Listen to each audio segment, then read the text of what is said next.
கேட்கிற முதல்ல எங்க வாழ்விடம் இங்கே, வாழ்வாதாரம் இங்க சார்ந்துதான் இருந்தது. எங்க பிள்ளைகள் இங்கதான் படிக்கிறாங்க. இப்ப திடீர்னு ஒரே நாள்ல தூக்கி வேற இடத்துல கொண்டு போட்டா அது எப்படின்னு கேட்க. இதுல மக்களினுடைய கண்ணீர்லையும் அவங்களுக்கு கவலை தோய்ந்த அந்த கதறலையும் இருக்கிற நியாயத்தை புரிஞ்சுக்கணும். இவங்க ஆகுன்னா அதிகாரத்தில் இருக்கிறவங்க நீதிமன்றத்தை காரணம் காட்டிடுது. உங்களுக்கு தெரியும், மனச்சான்று உள்ள பல பேருக்கு பல நீதிமன்றங்களே நீர்நிலையில தான் கட்டப்பட்டது. குறிப்பா மதுரை உயர் நீதிமன்றம் கிளை, திருவள்ளூர் நீதிமன்றம், பல இடங்கள், பல அரசு குடியிருப்பு, பல்வர் கோட்டமே, இதெல்லாம் ஆக்கிரமிப்பு இடின்னு சொல்றீங்களே. கடற்கரையில 4 சமாதி இருக்கு, அதை யார் இடிக்கிறது? அது ஆக்கிரமிப்பா இல்லையா? மனச்சான்று உள்ள யாராவது சொல்லுங்க. ஒவ்வொருத்தரும் 2 ஏக்கரை ஆக்கிரமிச்சுக்கீங்களே. கடற்கரை தானே, எப்படி கல்லறையாச்சு? யாரும் கேட்கலையே, யாருமே கேட்கலையே. உலகத்தின் தலை சிறந்த 2வது புகழ்பெற்ற கடற்கரை ஆஸ்திரேலியாவுக்கு பிறகு சென்னை மெரினா கடற்கரை. அது எப்படி சில பேருக்கு கல்லறையாச்சு? அதை யாரும் கேட்கல. பல அரச குடியிருப்புகளே நீர்நிலை ஆக்கிரமிச்சுதான் கட்டப்பட்டிருக்கு. MMDA காலனி மாதிரி பல இடங்கள். என்ன வாங்க காட்டுறேன். பெரும் முதலாளிகள், காசா கிராண்டு மாதிரி முதலாளிகள்லாம் ஆக்கிரமிச்சு நீர்நிலையில் ஆக்கிரமிச்சு தான் கட்டியிருக்காங்க. பல கல்லூரிகள், பல பல்கலைக்கழகங்கள் எல்லாம் அப்படிதான் கட்டியிருக்கு. அங்கெல்லாம் தொடலை. ஒரு ஏழை எளிய மக்கள்னா அவங்களுக்கு குரல் இல்லை, அதிகார வலிமை இல்லை, அரசியல் இல்லை, அதிகார ஆதரவு இல்லைன்னு கை வச்சு தூக்கி எடுத்து போட்டு. இதுதான் எங்க மூதாதை அல்லல் பற்று ஆற்றாது அழுத கண்ணீர் என்றோ செல்வத்தை தேய்க்கும் படைங்கிறான். உலகத்திலேயே வலிமையான கூர்மையான ஆயுதம் ஏழை மக்களின் கண்ணீர்ங்கிறான். கண்ணீர் தான் உலகத்திலே கூர்மையான ஆயுதம்ங்கிறான். அதுவும் ஏழை எளிய மக்கள், குறிப்பாக பெண்கள் கதறிய வடிக்கிற அந்த கண்ணீர் தான் மிக கூர்மையான ஆயுதம். அதை கவனத்தில் வச்சுக்கிட்டு ஆட்சியாளர்கள் செய்யணும். சும்மா வாக்கு வாங்கும் போது ஒண்ணு பேசி வாங்குறது, அப்போல்லாம் இந்த ஆக்கிரமிப்பு ஒரு அடிப்படை. அப்ப உள்ள அதிகாரிகள் தவறு பண்ணிட்டாங்கிறாங்க. நீங்க பட்டா கொடுத்துருக்கிறீங்க, குடிமனை உரிமை கொடுத்துருக்கிறீங்க, பிறகு ஏன் இடிக்க வர்றீங்கன்னா, அன்னைக்கு இருந்த அதிகாரி தப்பு, அரசு தப்புனிருச்சு, மக்கள் தப்புனிட்டாங்கன்னு இடிக்கிறீங்க. அரசாங்கம் தப்புனிருச்சு, அதை என்ன பண்ணலாம்? நீதிமன்றம் சொல்லிருச்சுங்கிறீங்க. நீதிமன்றம் தான் சொல்லுச்சு எங்கள் காவிரில தண்ணி கொடுக்க சொல்லி. நீதிமன்றம் தான் சொல்லுது முல்லை பெரியாற்று நதிநீர் அணை, அந்த அணை உரிமையா உறுதியா இருக்கு, இடிக்க வேணாம். நீதிமன்றம் சொல்லுது நீட்டை எழுதுங்கன்னு. கேட்டுட்டு இருந்துட்டீங்களா? இல்ல நீட்டை நாங்க நீக்குவோம், அது ஏன் சொல்றீங்க? இல்ல நீதிமன்றம் சொல்லிருச்சு, ஒன்னும் செய்ய முடியாது, அப்படி சொல்ல. நீங்க அப்படி சொல்ல.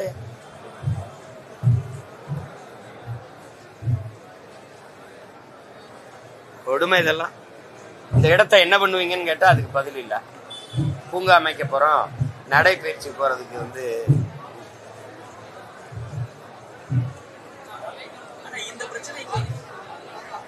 இந்த ஒரு இடம் தானா? பூவம்ங்கிறது நதியா சாக்கடை காவாயா? பூவம்ங்கிறது நன்னீர் ஓடுகிற நதியா அல்லது சாக்கடை? கழிவு நீர் ஓடுற காவாயா, அது நன்னீர் ஓடுற நதியா? கழிவு நீர் ஓடுற சாக்கடையா, அது காவாயா மாத்தின மகத்தான பெருமக்கள் யார்? எந்த இடமே நீங்க என்னோட வாகனத்துல பயணிக்கிறீங்களா? எந்தெந்த இடங்களை ஆக்கிரமிச்சு இதே ஆறு எந்தெந்த இடங்களை ஆக்கிரமிச்சு யார் கட்டிட்டா நான் காட்டுட்டா என் கூட வர்றீங்களா? அதெல்லாம் ஏன் சொல்ல? ஏன் தொடரு? ஏன்னா அவனுக்கு அரசியல் வலிமை, அதிகார ஆதரவு இருக்கு, அதனால தொட மாட்டேங்கிற. இவன் எளிய மக்கள், வெறும் வாட்டர்ஸ், அவ்வளவுதானே.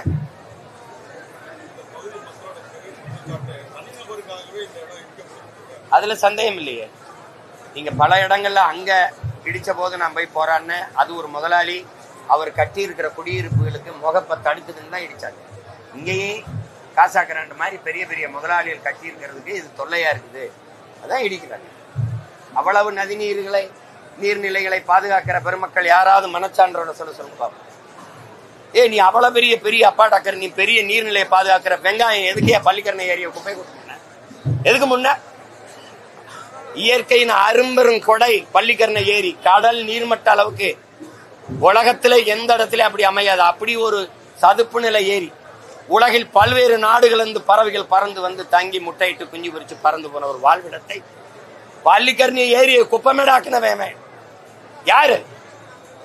எந்த கொம்புன்னு சரி செய்ய முடியாது. அந்த பள்ளிக்கரணி ஏரியை குப்பையை கொட்டி ஆக்கிரமிச்சது யார்? யார்கிட்ட பதில் இருக்கு? இது ஆக்கிரமிப்பு பேசுற பெருமக்கள் இந்த நீதிமன்றம் அதுக்கு ஒரு உத்தரவு தருமா? எப்படி இந்த நீர்நிலை எப்படி நீ ஆதரிச்ச? ஏரியை நீ எப்படி மூண? எப்படி மூண? குப்பையை போட்டு மூடி தள்ளிட்ட. நீங்க நீர்நிலையை பத்தி பேசிட்டு இருக்கிறீங்க. பாதுகாக்கிற பெருமக்கள் நீங்களா நீர்நிலையை நாங்க அப்படி பாதுகாக்கிறோம் அப்படின்னு.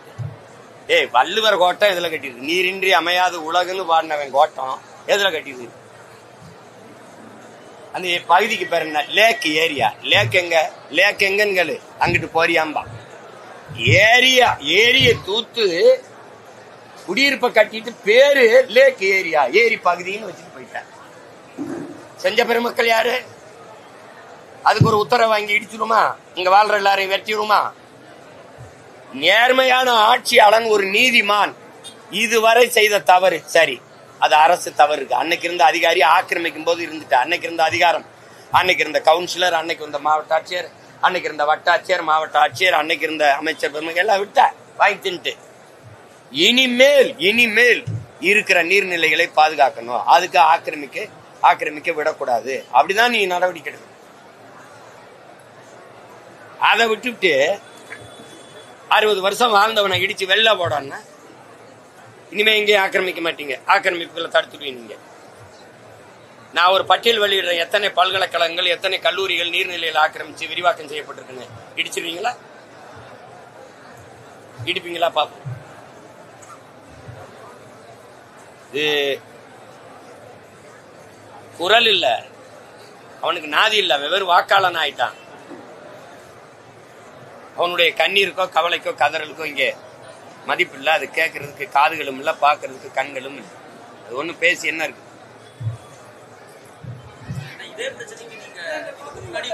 ஆமா, இதுக்கு முன்னாடி வந்து போராடி தடுத்து இவ்வளவு நாள் நீட்டிச்சு வச்சோம். இப்ப திடீர்னு நான் வந்து எங்க அப்பாவோட நினைவுக்கு போயிட்டேன். அப்புறம் மே 18 கூட்டம் வந்த அதுலயே நான் வந்து ஒரு வாரம் வெளியூர்லயே பயணம் பண்ணிட்டேன். அது சென்னையில இருந்தா இங்க வந்து படுத்திருப்பேன். சென்னையில இருந்திருந்தேன்னா இங்கே வந்துருந்தேன். இடி பாப்போம்.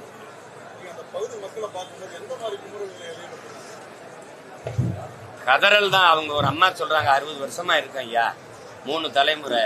என் பிள்ளைக்கு போன மாசம் கல்யாணம் பண்ணி இப்ப கற்பமா இருக்கா. இப்ப எடுத்துட்டு போய் நாங்க 10 பேர் இருக்க வீட்டுக்கு 10 பேருக்கு வாடகை கொடுப்பான். சின்ன வீடு 1 லட்ச ரூபா இருக்கிறாங்க, 10,000 வாடகை இருக்கிறாங்க.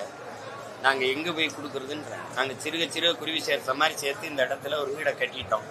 இப்ப இது இடிச்சுட்டா இதே மாதிரி 50-60 லட்சம் போட்டு வேற இடத்துல வீடு கட்டுறதுக்கு காசு இல்லை.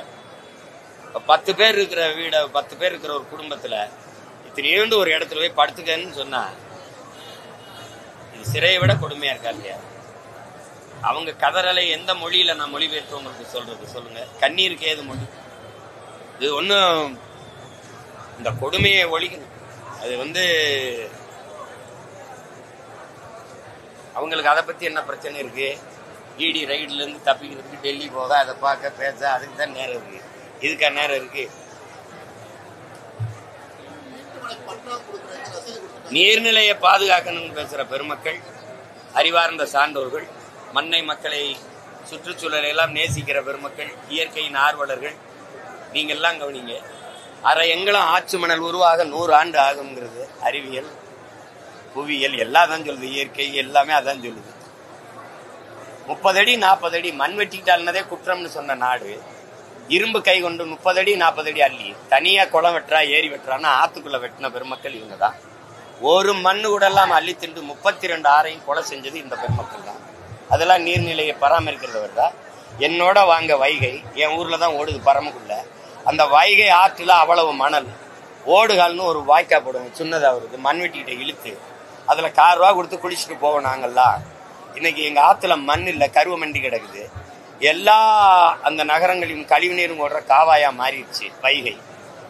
இன்னைக்கு தாமிரபரணி கூப்பிடுறது சாய கழிவு, எல்லா ஆலை கழிவு கொட்டுறது ஒரு கழிவு ஏரியா, ஒரு காவாயா மாறிடுச்சு. இதெல்லாம் நீர்நிலை பராமரிப்புல வருதா? மலைகளை எல்லாம் கல்குவாரியா வெட்டி ஏத்திட்டு போறீங்கள. மழை இல்லைன்னா மழை பெற முடியாது, மழை இல்லாத நிலம் பாலைவனம் ஆயிரும்னு தெரியாத நீங்க நீர்நிலையை பற்றி பேசுறீங்க. ஆறு எங்கிருந்து வருது? ஆற பிரசவிக்கிற தாய் எது? பூமி தாயின் மலை மார்பிலிருந்து அருவி வருது, அருவிதான் ஆற உருவாக்குது. ஆற பத்தி பேசுற, மலையை நொறுக்கி கல்குவாரி ஆக்கிட்டு நீ பூமி தாயின் மலை மார்பை அறுத்து காசாக்குற நீ நீர்நிலையை பராமரிக்கிறது பத்தி பேசுறீங்க. நீங்க குவாரி ஓனர்ஸ் கிரஷர் வச்சிருக்கிறாரு, 500 டிப்பர் ஓடுது. நீங்க எல்லாம் இந்த நாட்டில் பெரும் முதலாளிகள், செல்வந்தர்கள், சமூக செல்வாக்கு பெற்ற மாமனிதர்கள். நீரை பத்தி பேச உங்களுக்கு என்ன இருக்கு? 950 டிஎம்சி மழை, மில்லிமீட்டர் மழை பெய்யுது. 4000 டிஎம்சி, 4000 டிஎம்சி. எங்க அந்த நீர்? 150 டிஎம்சிக்கு கர்நாடகால மண்டிட்டு கை கட்டி நிக்க வேண்டியது இருக்கு, கையேந்தி நிக்க வேண்டியது இருக்கு. ஒரு சொட்டு தண்ணீர் தேங்க வழி இல்லாம கொண்டு அடுத்த நொடி கடல்ல விட்டுட்டு கடல் நீரை சுத்திகரிக்கணும் பேசுற அறிவாளிகள் தன் நாட்டை கொடுத்துட்ட. நீ கடல் நீரை சுத்திகரிக்க 50,000 கோடி, 50,000 கோடிக்கு கணக்கில்லாத ஏரி குளங்களை வெட்டி இருந்தா எவ்வளவு நீர்த்தேக்கம் உருவாக்கி இருக்க? 50,000 கோடிக்கு. ஆட்சி செய்யற லட்சணம் உட்கார்ந்துக்கிட்டு நான் நீர்நிலையை மக்கள் இந்த வீடு கட்டி வாழ்ற இந்த இடத்துல அனங்காபுத்தூர்ல எடுத்துட்டு அப்படியே நீர்நிலையை பாதுகாக்கிற பாதுகாவலர்னு பட்டம் வாங்கிட்டு போறது.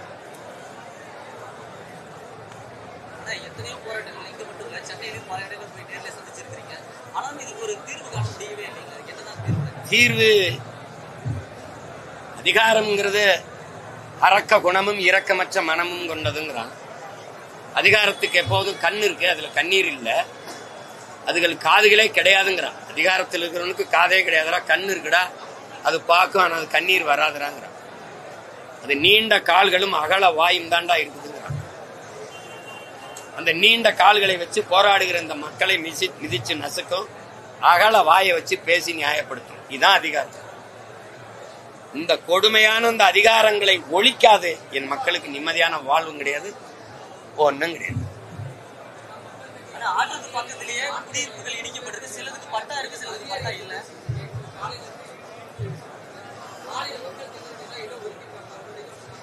இடம் ஒதுக்கல. அவர் சொல்றாரு இந்த பகுதியில் அப்படி ஒதுக்குற அளவுக்கு அவங்க கேட்கிற ஒவ்வொரு சென்று இடம் இல்லைன்ற.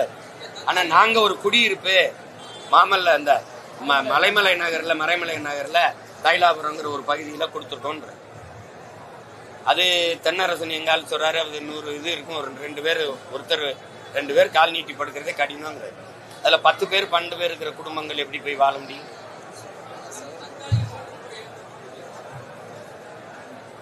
அது இதயம் இருக்கிறவர்கள், மனச்சான்று இருக்கிறவர்கள் ஆட்சியில தான் அதை யோசிப்பாங்க. மக்களை பத்திரமா வாழ்விடம். பெருந்தலைவர் காமராஜர் வகை அணையை கட்டும் போது 20 கிராமத்தை காலி பண்றாங்க. அது நம்ம ஐயா கவிப்பேரரசு முத்தமிழ் பேரறிஞர் வீடும் அந்த இருந்த இடங்களும் காலியாச்சு. மாற்று இடம் கொடுத்துட்டு அப்புறம் தான் அதை செஞ்சார். ஆனா அவன் தலைவன், அவன் ஆட்சியாளன், அதனால நடக்குது. இங்க அப்படி இல்லையே, இங்க அப்படி இல்லையே.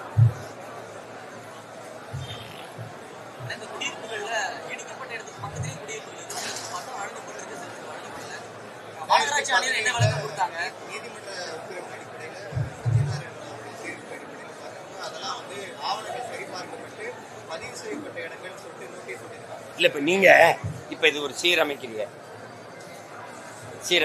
இந்த வீடு ஆக்கிரமிப்பு, இந்த வீடு பட்டா இருந்தா ஆக்கிரமிப்பு இல்லைங்கிறத நீங்க ஏற்கிறீங்களா? அண்ணன் சொல்றது அந்த நீர்நிலை, அந்த நதி, அந்த ஆறு ஓடுற, இந்த தண்ணி ஓடுற கரையில இப்படி வீட கட்டிட்டாங்க, மொத்தமா இது ஆக்கிரமிப்பு. இது குடிமனை பட்டா, குடி உரிமை கொடுக்கப்பட்டிருக்கு, இது குடிமனை உரிமை கொடுக்கப்படல, பக்கத்து வீடு. இதை இடித்து இதை வைக்கிறது, இது எப்படி ஆக்கிரமிப்பு அப்புறப்படுத்துறதா வருது? எப்படி வருது? அப்ப இங்க இப்ப இது பட்டா வழங்கப்படாதது குற்றமா, இல்ல இதுக்கு பட்டா வழங்கினது குற்றமா? அப்ப இந்த கேள்விக்கு யார்கிட்ட பதில் இருக்கு?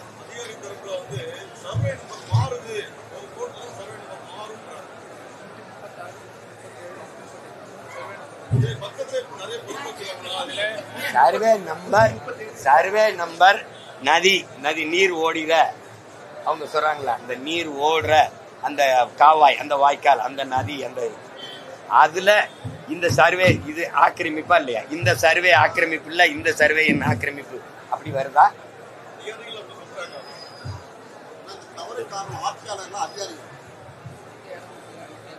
ஆட்சியாளர்கள். இப்ப நீ அதிகாரிங்கிறவர் யாரு கீழே வேலை செய்யறாரு?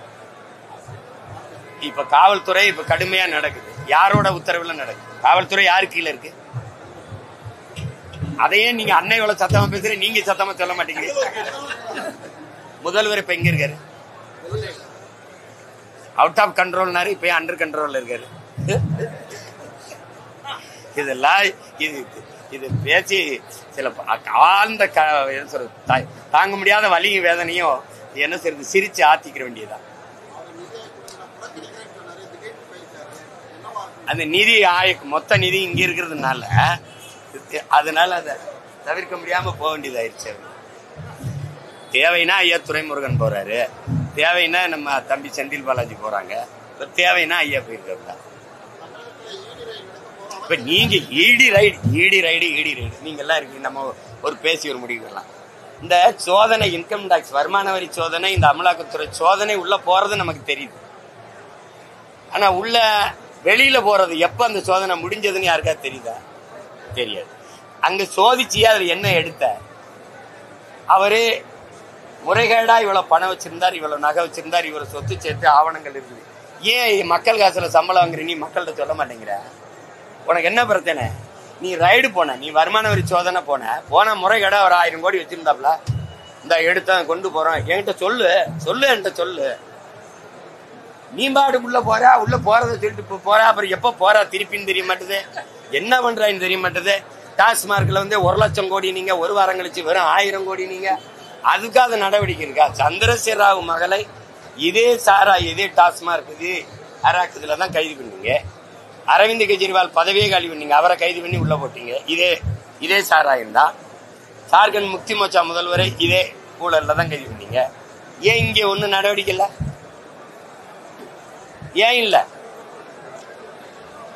டாஸ்மார்க் அந்த ஆட்சியர் விசாரணை வீட்டுல குடும்பத்தையே கூட்டிக் கொண்டு விசாரிக்கிறீல்ல, இவங்க குடும்பங்கள்ல ஒருத்தரை கூட கூட்டிக் கொண்டு விசாரிக்கலையே. என்ன புரியுது? நீங்க யோசிச்சு பாருங்க. பாகிஸ்தான் மீது இந்தியா தொடுத்த போரை ஆதரிச்சு 2 முதலமைச்சர் தான் பேரணி நடத்திருக்காங்க. ஒன்னு டெல்லி முதலமைச்சர் பிஜேபி முதலமைச்சர், இன்னொன்னு தமிழ்நாட்டின் முதலமைச்சர் திராவிட மாடல் 2.0 முதலமைச்சர். 2 பேரும் தான் பேரணி நடத்திருக்காங்க கொடிய பிடிச்ச. ஆனா அவங்க எல்லாரும் சொல்றது மற்றவனை எல்லாம் பிஜேபி பிடிஎம்னு. இத்தனை பிஜேபியோட கூட்டணி வச்சிருக்க ஐயா சந்திரபாபு நாயுடு கூட போல, நிதிஷ்குமார் கூட போல. இப்ப இந்த போரை நியாயப்படுத்தி பேசுறதுக்கு உலக நாடுகளுக்கு போக ஒரு 7 பேர் கொண்ட குழு. அதுல பிஜேபி ஏடிஎம்கேயோட அதிமுகவோட கூட்டணி, அதுல 2 பாராளுமன்ற உறுப்பினர், ஒன்னு ஐயா தம்பிதுரை, இன்னொரு சிவி சண்முகம்னு ஐயா. இந்த 2 பேர்ல ஒருத்தருக்கு அந்த குழுவுல இடம் இல்ல. கூட்டணியே வைக்காத திமுக இருக்க அம்மையார் கனிமொழிக்கு அந்த குழுவுல இடம் இருக்குது. இப்ப யாரு உண்மையிலே கூட்டணி? என்ன அமைதி ஆயிட்டிய? கேட்கறதுக்கு பதில் சொல்லுங்க. 7 பேர் கொண்ட குழுல போரை நியாயப்படுத்தி பேச, அந்த பேசுற இடத்துல தீவிரவாதி எப்படி உள்ள விட்டீங்க, அவன் எப்படி உள்ள வந்தது தெரியல. அரை மணி நேரம் 1 மணி நேரத்துக்கு முன்னாடி அத்தனை பேரையும் சுட்டு கொண்டுட்டு போனான்ல, சுட்டவன டாப்புன்னு ஏன் சுற்றி வளைச்சு அவனை கைது பண்ணல? வந்ததும் தெரியல, போனதும் தெரியல, செத்தது மட்டும்தான் தெரியுது. அது எப்படி? அதுக்கும் விளக்கம் சொல்லணும்ல, நியாயப்படுத்தணும்ல. நீங்க இந்த பாகிஸ்தான் மேல இந்தியா தொடுத்த போரை நியாயப்படுத்திட்டு வாங்க. என் நாடு என்னத்துக்கு எந்த நாட்டுல போய் இந்த போரை நியாயப்படுத்தி பேச வேண்டிய தேவை எதுக்கு வருது? நான் எந்த நாட்டுல போய் நியாயப்படுத்தணும்? என் நாட்டோட பாதுகாப்பு நான் போர் தொடுத்தேன், அதை சொல்றதுக்கு எந்த நாட்டுல விளக்களிக்கணும்? விளக்கம் அளிக்கிற நீங்கள் மணிப்பூர் கலவரம் ஏன் நடந்ததுன்னு ஒரு விளக்கம், அதை நியாயப்படுத்தி பேசிட்டு வாங்க. அதையும் பேசுவீங்களா? குஜராத் கலவரத்தை பேசுவீங்களா? இதுல 26 பேர் தான் கொல்லப்பட்டிருக்கான், அதுல பல்லாயிரக்கணக்கான மக்கள் கொல்லப்பட்டான், அதை பேசுவீங்களா? ஏன்னா நீங்க குஜராத் கலவரத்தை நியாயப்படுத்தி பேசின பெருமக்கள் தான் திமுக இருக்கிற தலைவர்கள்.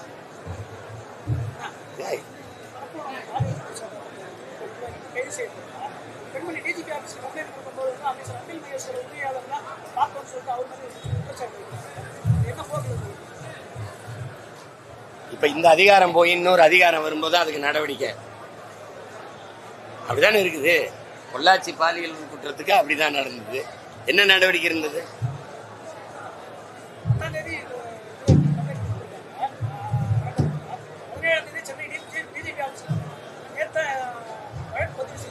அந்த கட்சியில வாடகை வாய்கள் நிறைய இருக்கு.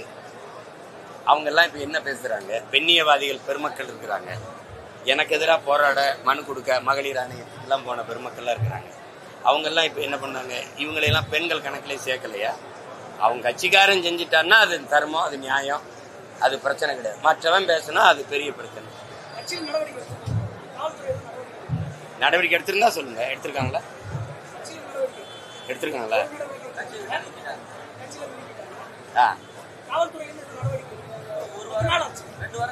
கட்சி அவருது, ஆட்சி யாருது? கட்சி அவரது நீக்கிட்டாரு, ஆட்சி யாருது? ஆட்சி யாருது சொல்லுங்க. அவரு தானே, ஐயாவுடைய தானே. ஏன் நடவடிக்கை எடுக்கல? ஏன் நடவடிக்கை எடுக்கல?